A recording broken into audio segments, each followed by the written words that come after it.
There's only one reason the Oilers won this game. It's because of 97. They were mediocre for pretty much the whole game. Connor Mcdavid didn't forget that 9-1 collapse. He carried it into the next game like fuel. Connor Mcdavid will dust it off, a pirouette, a shot. He scores! What a goal! Connor Mcdavid brings the house down.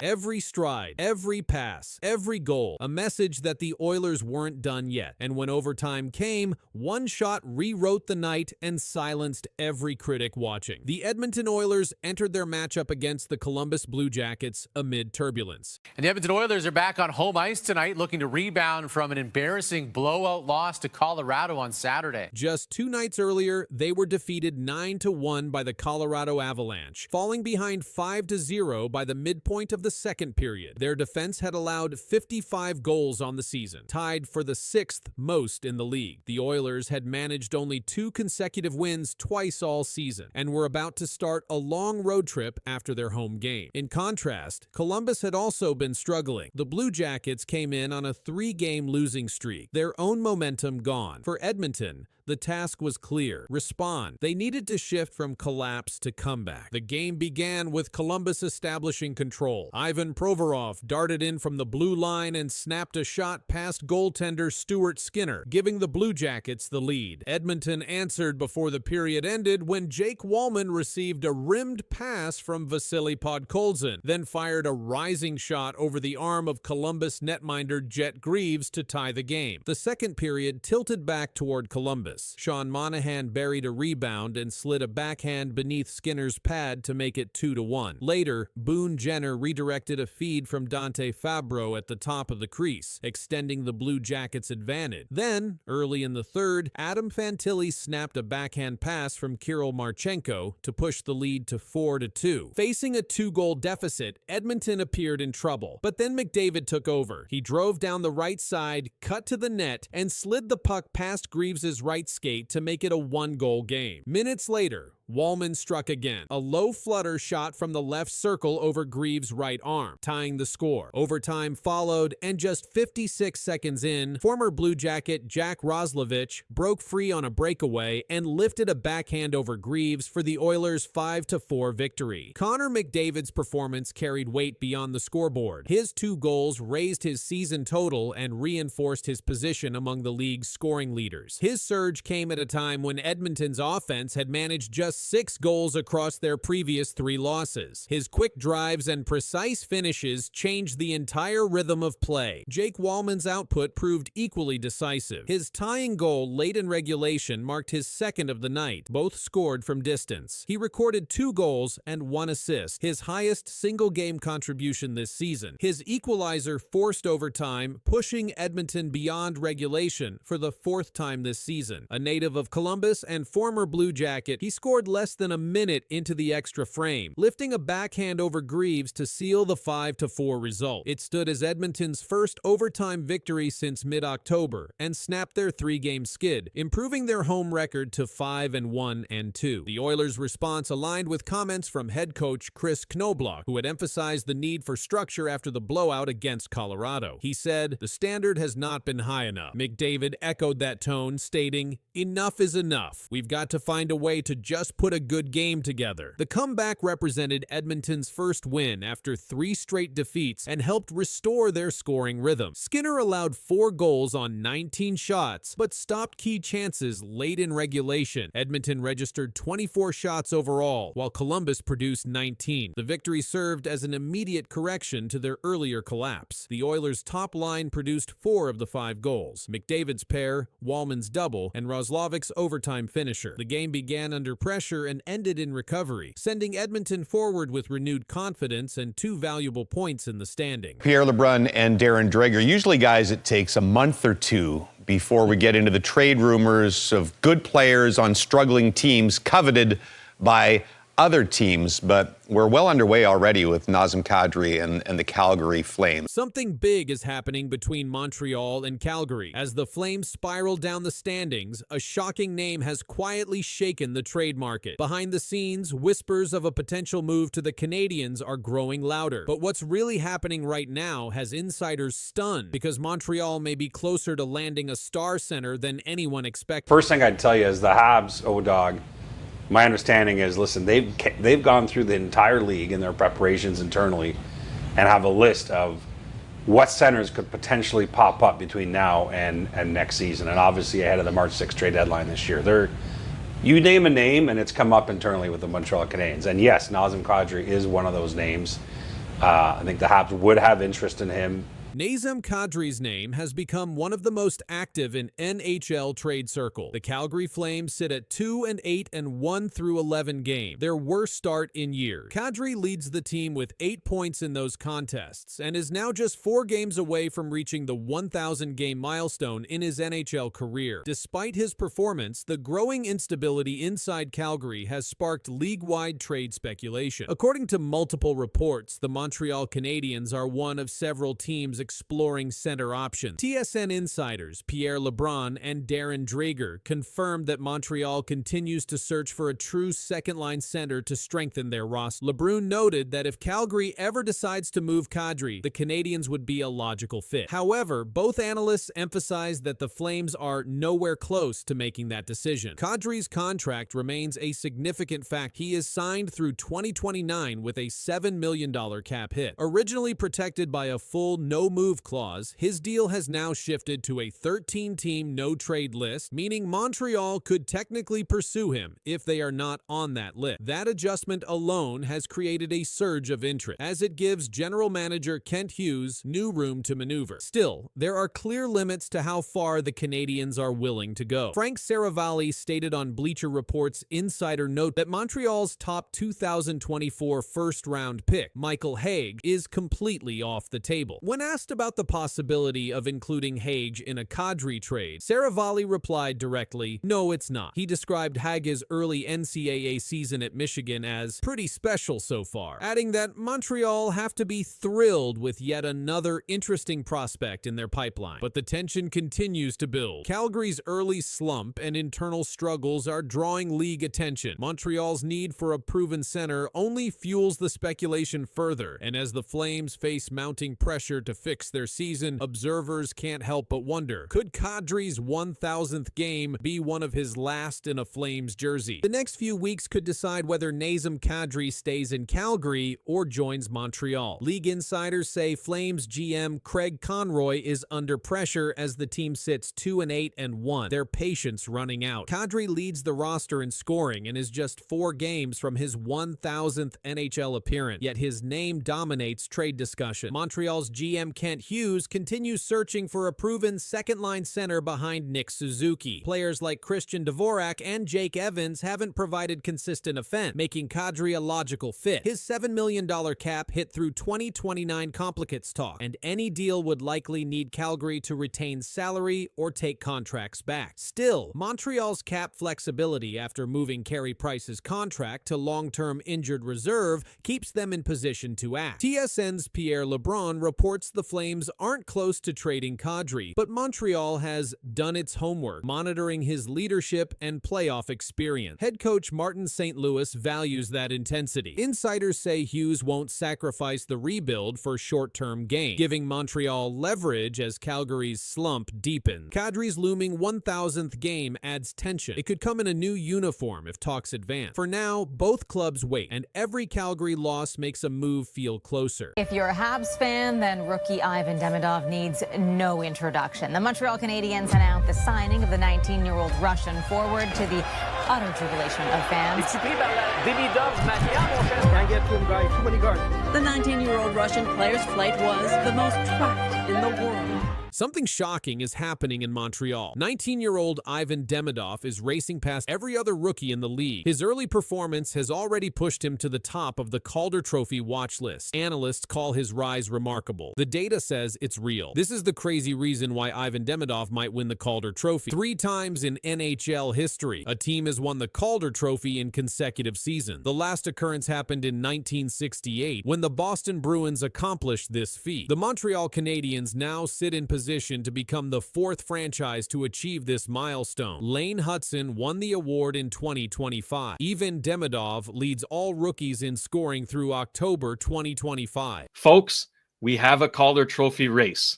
Ivan Demidov is right back in it. 9 points in 10 games to start the season. Ivan Demidov has 9 points through his first 10 NHL games in the 2025-26 season. He has scored 2 goals and recorded 7 assists. This places him first among all rookies in scoring. Demidov became the first Canadiens rookie to score 9 points in his first 10 games since Stephen Lebeau in 1989-1990. On October 25, 2025, Demidov recorded his first 3-point game in the NHL. He scored 1 goal and added 2 assists in a 4-3 victory over the Vancouver Canucks. Montreal Canadiens captain Nick Suzuki commented on Demidov's play. "He's a great player on the power play," Suzuki said. "His poise and vision, he's always finding play, finding seams. He's got a good shot, and he's probably run every single power play he's ever been on, so he's got a lot of reps on those." Head coach Martin St. Louis moved Demidov to the first power play unit before the game against Vancouver. St. Louis explained his decision. "I've known all along that Demi can play on the first power play," St. Louis said. "I got to a certain point with Demi where I felt like he had showed me that he's willing to play on the other side of the game, the defensive game, and he's bought in, and he's actually very attentive and trying to keep getting better." The Canadiens' power play statistics improved after adding Demidov to the first unit. Without Demidov on the first power play unit, Montreal averaged 93 shots per 60 minutes. With Demidov, the team produces 125 shots per 60 minutes. This represents a 34% increase in shot production. High danger scoring chances also increase. Without Demidov, the Canadiens generated 22 high danger shots per 60 minutes on the power play. With Demidov, they produce 36 high quality chances per 60 minutes. This equals a 63% increase in dangerous scoring opportunity. Demidov currently plays 13 minutes and 47 seconds per game on average. He skates on a line with Alex Newhook and Oliver Kapanen at 5-on-5. NHL conducted a preseason poll for the 2025-26 Calder Trophy race. 15 voters participated in the poll. Demidov received 74 voting points. He earned 14 first-place votes. Matthew Schaefer of the New York Islanders finished second with 39 points. Jimmy Snuggerud of the St. Louis Blues placed third with 19 points. During the 2024 NHL Scouting Combine, Demidov answered a question about which player he most resembled. "I think it's a combination of Kirill Kaprizov and Jack Hughes," Demidov told Montreal Canadiens manager. Matthew Schaefer was selected first overall by the New York Islanders in the 2025 NHL Draft. He turned 18 years old on September 5, 2025. He became the youngest defenseman in NHL history to score a game-winning goal at 18 years and 46 days old. He extended his career-opening point streak to 6 games. Schaefer recorded his first multi-point game during this stretch. Jimmy Snuggerud was selected 23rd overall by the St. Louis Blues in the 2022 NHL Draft. He scored 51 points in 40 games during his final season at the University of Minnesota. He recorded 4 points in 7 regular season games for the Blues at the end of the 2024-2025 season. He added 4 points in 7 playoff games. Demidov averages 2.7 shot attempts per game and 0.9 shots on goal per game through the first 10 games of the season. He maintains a +3 rating. Demidov uses a wide skating stance referred to as 10-2 positioning. This technique allows him to move east-west across the ice with speed. Elite Prospects 2024 NHL Draft Guide described Demidov's skill set. The guide stated, "Every move serves a purpose, whether improving the quality of his look as a shooter or creating openings in the defense that he can exploit as a distributor." Dan Milstein serves as Demidov's agent through Gold Star Hockey. Milstein discussed Demidov's mental approach to the season. "He deleted all social media from his phone and completely disconnected from the media," Milstein said. "Ivan focuses only on hockey and family. His personal stats don't really matter to him." The Montreal Canadiens hold an 8-3-0 record through through October 28, 2025. They sit in first place in the Atlantic Division. Nick Suzuki has 13 points during a 9-game point streak. This represents the longest point streak in the NHL for the 2025-26 season. The Canadiens have 3 third-period comeback wins this season. This total leads the NHL. Montreal went 2 for 3 on the power play in their victory over Vancouver on October 25, 2025. The Toronto Maple Leafs have won the Calder Trophy 10 times. This represents the most wins by any franchise. The Chicago Blackhawks rank second with 9 Calder Trophy winners. 10 defensemen have won the Calder Trophy since 1980.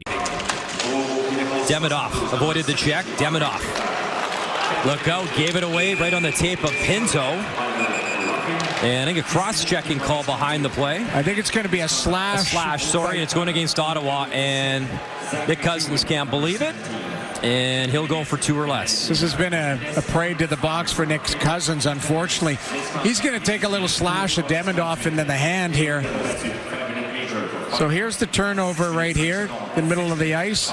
And then there's a chop right on the wrist of Demidov. A rookie star's night ended in pain. Ivan Demidov, slashed down by Nick Cousins, left the ice holding his wrist. The hit didn't just stop the play, it started something bigger. Nick Cousins delivered a 2-handed slash right across Demidov's wrist. The Canadiens rookie tried to skate off, but the pain forced him out. He was removed from the game. Before the hit, Demidov was having a strong night. He had already collected 2 assists in the game. He pushed the play against Ottawa's defense and kept creating scoring chances. His skating and passing showed why fans are so excited about him. But after the slash, his night ended early. Head coach Martin St. Louis was asked for an update right after the game. He said, "Not right now. He's still being evaluated, so not right now." That was the official word from the Canadiens bench. The team called the move by Cousins unnecessary. St. Louis added, "There's no need for that. It's an exhibition game. I don't think there's any need for that in the game." Nick Cousins delivered the chop late in the game. This was after a string of rough moments between the two teams. Reports suggest Cousins may have been retaliating after Arbor Shekaj of Montreal had been ejected earlier. Fans were quick to react. Online, they described the slash as cowardly. Analysts said the Department of Player Safety is likely to review the play. That means Cousins could face discipline before the regular season begins. Ivan Demidov's health became the biggest focus of the night. Reports later confirmed he avoided serious injury. Elliot Friedman shared on X, "Don't believe there's any long-term injury concern for Demidov after the slash he took last night." This was seen as good news for Montreal, especially with the season opener scheduled for October 8th against the Toronto Maple Leafs. The Canadiens have already decided to be cautious. Demidov may sit out the next preseason game. This is to give him time to rest and recover. Alexandre Carrier also stated that none of the Canadiens players had serious injuries coming out of the game. That includes Demidov. Even with the incident, the Canadiens won the game 5-0. The score was one-sided, but the conversation after the final horn centered only on Demidov's injury. Before leaving, Demidov had shown the skill that made him a top draft pick. He helped set up goals. He pressured defenders. He drew coverage every time he carried the puck. His play stood out until the slash ended his night. The Canadiens organization is now focused on 2 things: his health and the league's decision on Cousins. The NHL has not yet released an official statement, but based on past cases, a review by the Department of Player Safety could come within days. The slash happened as Montreal and Ottawa played in Quebec City. The game drew attention because of the rising rivalry between the two clubs. This preseason meeting continued that trend. Demidov's injury scare raises larger questions for the league about how much physical play is allowed in preseason games. Martin St. Louis made his position clear. He stated again that there was no need for that type of slash in an exhibition setting. His words echoed through the post-game press conference. The Canadiens are expected to update Demidov's status as soon as team doctors finish their checks. For now, the official word is precaution. They do not want to risk a setback for one of their most important young players. The Canadiens, despite the slash, showed strength in the rest of the game. They scored 5 unanswered goals. The situation will now move into league offices. The NHL will study the slash and determine if Cousins faces a fine or suspension. The video review will play a role in that outcome. If discipline comes, it will likely be announced before the Senators' next preseason game. For Montreal, all eyes remain on Demidov. His arrival in the NHL has been highly anticipated. He has been labeled as one of the top prospects of his draft class. In his short time with the Canadiens, he has already impressed fans and coaches. That is why the slash drew so much attention. It was not just about one player getting hit, it was about the future of the franchise taking a dangerous shot in a preseason setting. Elliot Friedman's update eased some fears. His words were direct. no long-term injury concern. That statement provided the most clarity yet. It pointed to Demidov returning soon, perhaps in time for the season opener. Still, the Canadiens are not rushing. They are expected to sit him at least one game to make sure he is fully ready. The rivalry between Montreal and Ottawa has often included physical clashes. This game continued that storyline. The final score was lopsided, but the real headline became the slash, the injury scare, and the possible fallout for Nick Cousins. As of today, Demidov is being monitored daily. Reports say he is not expected to miss extended time. The Canadiens are waiting for further medical reports. The slash is being reviewed by the league. Fans and media continue to follow closely. This was not just another preseason game. It was a night when a young star was slashed hard, left the ice in pain, and sparked a wave of reaction across hockey.